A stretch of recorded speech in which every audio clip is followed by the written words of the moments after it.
हरियाणा में राज्यसभा चुनाव को लेकर तूफान मचा हुआ है और दिल्ली के लोग कुछ तो रायपुर में हैं और कुछ पानी की तलाश में राजस्थान चले गए। मेरा इशारा रणदीप सुरजेवाला की तरफ है। हरियाणा की जगह राजस्थान शिफ्ट हो गए। ये भीतर घात का खतरा इतना ज्यादा क्यों है और एक ऐसे शख्स जिनकी तलाश कांग्रेस कर रही है दिल्ली से लेकर दौलताबाद तक और चंडीगढ़ से लेकर रोहतक तक। मेरा इशारा आप समझ रहे होंगे। मैं बात कर रहा हूं कुलदीप बिश्नोई जी की। कुलदीप जी, बहुत बहुत स्वागत है आपका। बहुत मेहरबानी। एक आपने डायलॉग सुना होगा ना कि वो 7 मुल्कों की पुलिस ढूंढ रही है, तो पुलिस तो नहीं लेकिन पूरी की पूरी कांग्रेस इस वक्त कुलदीप बिश्नोई को ढूंढ रही है कि हैं कहाँ कुलदीप जी। मैं तो खुला हूँ जी। मैं भी आज मेरे पिताजी की पुण्यतिथि थी। मैं तो आदमपुर था। मैं कहीं छुपा हुआ नहीं। मैं तो खुला, मुझे कोई मिल सकता है जी। ये राज्यसभा चुनाव है, 10 तारीख को वोटिंग होनी है, ये तो जानकारी होगी आपको। हाँ बिल्कुल, पूर्ण रूप से। और आपके कई सारे जो साथी एमएलए हैं वो इस वक्त पिकनिक मनाने रायपुर गए हुए हैं। हाँ बिल्कुल, अच्छी बात है, छुट्टी मनानी चाहिए, गर्मी बहुत है। लेकिन मैं तो सोच रहा था छुट्टी मनाना कुल्लू, मनाली, दार्जिलिंग, श्रीनगर, ये कहाँ छत्तीसगढ़, रायपुर भेजा है। हाँ, इसका जवाब तो मेरे ख्याल से हुड्डा साहब भी दे पाएंगे जी। अपने विधायकों को भरोसा है कि नहीं। मतलब मैंने ये सुना कि आप अंतरात्मा की आवाज बहुत सुनते हैं और मैं ये भी जानता हूं कि आप किसी से डरते भी नहीं है, कभी झुकते भी नहीं है। तो ये राज्यसभा चुनाव को लेकर के ये एक स्थिति उत्पन्न हो गई है कि कुलदीप बिश्नोई कांग्रेस के कैंडिडेट को वोट देंगे कि नहीं। आपके पुराने मित्र हैं, हालांकि आपके पिताजी को हटाकर उनको चीफ मिनिस्टर बनाया गया था किसी जमाने में। मैं बात कर रहा हूं हुड्डा साहब की। वो एक संशय की स्थिति में या कांग्रेस संशय की स्थिति में है कि कुलदीप बिश्नोई कांग्रेस कैंडिडेट को वोट देंगे या नहीं देंगे। मतलब मैंने अभी कोई फैसला नहीं किया। वोट मैं दूंगा मेरे हिसाब से जी। और बिल्कुल आपने अभी जैसा अंतरात्मा की बात कही, जिसके लिए मेरा दिल मानेगा मैं वहीं वोट करूंगा। और लेकिन एक बात तय है कि भाई हम लोग हमेशा जन्मजात कांग्रेसी रहे हैं। मेरे पिताजी सबसे और अकेला चेहरा कांग्रेस पार्टी का था। कांग्रेस पार्टी आज जो हरियाणा में है वो सिर्फ और सिर्फ चौधरी भजनलाल जी की वजह से है। उनके जाने के बाद हमारा वोट बैंक लगातार गिरता कांग्रेस का जा रहा है। तो कांग्रेसी हम लोग हैं, लेकिन कुछ फैसले गलत हुए जिसकी वजह से मेरे मन में रोष है। और मेरे से ज्यादा हरियाणा के कांग्रेस के जो कार्यकर्ता हैं उनके मन में रोष है कि कांग्रेस की सरकार बन सकती थी, लेकिन एक गलत फैसले ने आज हमारे को तीसरे, चौथे, 5वें नंबर पे गाड़ी खड़ा कर दिया है। क्या गलत फैसले हो गए? जैसे अभी जिस पर कहेंगे कांग्रेस के अध्यक्ष का जो फैसला हुआ, मैं सिर्फ उसी पर टिप्पणी करना चाहूंगा। कांग्रेस पार्टी के अध्यक्ष बनने से पहले जब एक कयास लगाए जा रहे थे कि मुझे बना रहे हैं और लोगों के नाम भी चल रहे थे, तो कांग्रेस का माहौल दोबारा से उभरना शुरू हो गया था जबरदस्त। जैसे ही ये प्रधान का फैसला हुड्डा ने दबाव में कराया, जैसे भी कराया, वो फैसला जो हुआ उसके बाद से कांग्रेस की हवा एकदम निकल गई। और इसका सबूत अभी हाल ही में फतेहाबाद रैली आपने देखी होगी। 3 रैलियां सेम डे हुई और सेम डे रैली में 3 नंबर पे रैली कांग्रेस पार्टी की रही। ये चिंता का विषय है क्योंकि जितने लोग उस रैली में थे, स्टेट लेवल की रैली थी, उतने लोग तो मैं 2 दिन के नोटिस में इकट्ठे कर सकता हूँ फतेहाबाद से।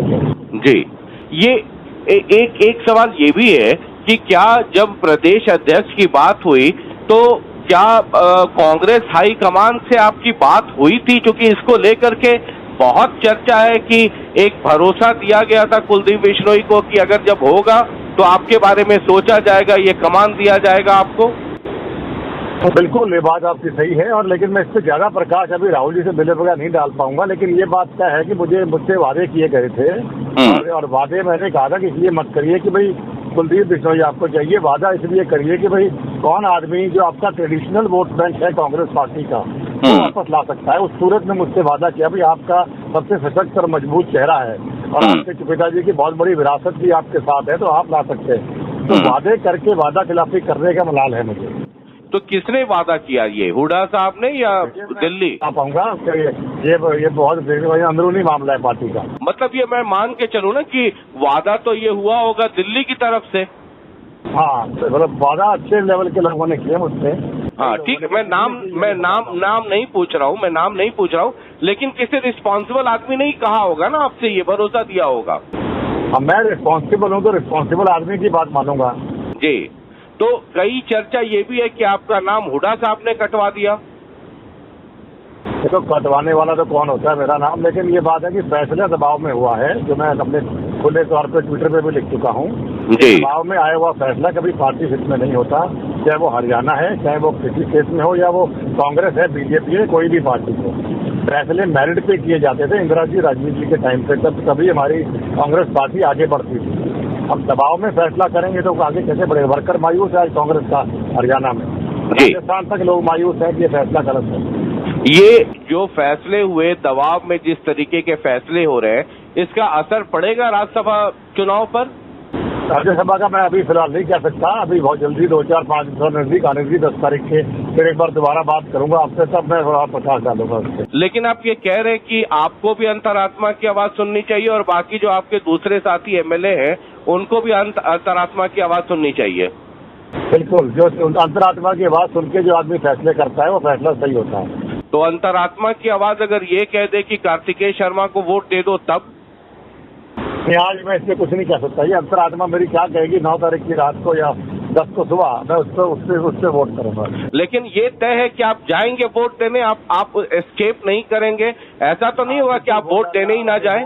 हर हाल से मैं जाऊंगा वोट डालने में। वोट देने जाएंगे? प्रजातंत्र है जी, प्रजातंत्र में अपने मत का अधिकार होना चाहिए।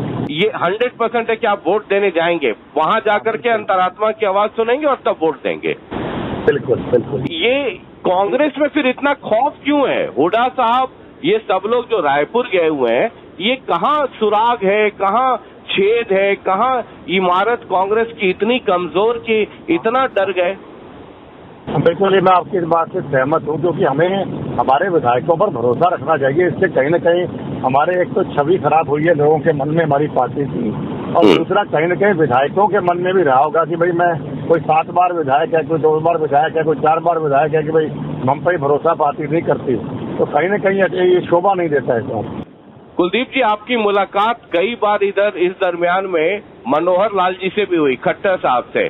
बहुत चर्चा ये भी होती रही है कि आपकी नजदीकियां बढ़ रही हैं बीजेपी से दोबारा एक बार। नहीं, ऐसा बिल्कुल नहीं है। मैं एक प्रतिनिधि हूँ आदमपुर का, और आई एम स्टेट लीडर, तो मेरे को आदमपुर के और हरियाणा प्रदेश के अलग अलग काम करवाने के लिए जाना मिलना पड़ता है। मेरे पिताजी मुख्यमंत्री थे तो विपक्ष के नेता मिलते थे उनसे आके, इतना कोई और मायने ना निकाले जाए। कई लोग ये भी पॉलिटिकल सर्किल में चर्चा है, हालांकि ये चर्चा ही है, आप ही बेहतर बताएंगे या बीजेपी के लोग, कि शायद भव्य बिश्नोई को आने वाले लोकसभा चुनाव में हिसार से टिकट मिल जाए और वो एक फॉर्मूला तय हो जाए आपको उस तरफ ले जाने के लिए। ये बहुत जल्दी है इस पे कोई जवाब देना। अभी लोकसभा में 2 साल पड़े, पर ये तय है कि मेरा बेटा हिसार से लोकसभा जरूर लड़ेगा। अब किस पार्टी से लड़ेगा वो उस वक्त तय होगा। कांग्रेस से लड़ेगा। आज तो हम कांग्रेस में बैठे हैं, तो अभी कांग्रेस से लड़ेंगे। हाँ जी। ये एक जो कार्तिकेय शर्मा आ गए इंडिपेंडेंट कैंडिडेट के तौर पे, और आपसे बेहतर इतने मैच्योर सीरियस लीडर है आप, उनको कैसे देखते हैं आप इस पूरे गणित में, जो एक कांग्रेस कैंडिडेट, एक बीजेपी कैंडिडेट और इंडिपेंडेंट के तौर पे कार्तिकेय शर्मा आ गए? ये कितना बड़ा चैलेंज हो गया कांग्रेस के लिए? काफी बड़ा थ्रेट है कांग्रेस पार्टी के लिए, क्योंकि मनोज शर्मा जी के काफी गहरे ताल्लुकात हुड्डा साहब के साथ भी हैं, कांग्रेस के लोगों के साथ भी हैं। फिर उनके रिश्तेदारी कुलदीप शर्मा जी, वो हुड्डा साहब के राइट हैंड माने जाते हैं। तो ये सब चीजें देख के कांग्रेस को मंथन भी करना चाहिए, और ये कांग्रेस के लिए खतरे की घंटी है। ये कांग्रेस के लिए खतरे की घंटी है कुलदीप ये कार्तिकेय शर्मा का आना। विनोद शर्मा और भूपेंद्र सिंह हुड्डा, इनके संबंधों को आप कैसे देखते हैं? लोग कहते हैं बिजनेस पार्टनर भी है, लेकिन बहुत घनिष्ठ मित्रों में आते हैं, और कुलदीप शर्मा जी समधी हैं उनके, तो ये ट्रायंगल बहुत डैमेजिंग हो सकता है राज्यसभा सीट के लिए। ये कहाँ, आपको क्या लगता है कांग्रेस में कितने लोग हैं जो हुड्डा साहब से नाराज हैं? मैं सिर्फ एमएलए की बात कर रहा हूँ। एमएलए जो तकरीबन नाराज हैं जी, तो ओपनली बोलता नहीं है जी। नहीं, तकरीबन सभी नाराज कैसे होंगे? गीता बुक्कल है ना, कभी उनसे अकेले में बैठ के बात करिए, मैं किसी इंडिविजुअल का नाम नहीं ले रहा हूँ जी, लेकिन मैं जनरल बात कर रहा हूँ कि क्योंकि अगर आदमी पार्टी से ज्यादा अपने बेटे को आगे करने की बात करता है तो कहीं न कहीं लोगों में गुस्सा आता है इस बात का। ये अब प्रदेश अध्यक्ष वाले पद पे क्या कांग्रेस हाईकमान को रीथॉट करना चाहिए?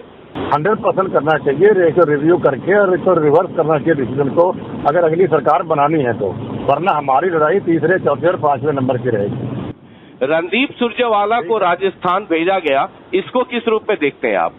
देखो, रणदीप सुरजेवाला एक नेशनल फेस है और बहुत डायनेमिक लीडर हैं, ब्रेन बैंक मैं हमेशा कहता रहा हूं उनको।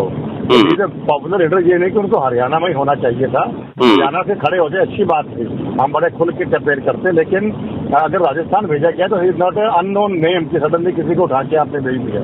वो एक पॉपुलर लीडर है और 100% वहां से राज्यसभा के सांसद बन के आएंगे, ये मेरा पूरा दावा है।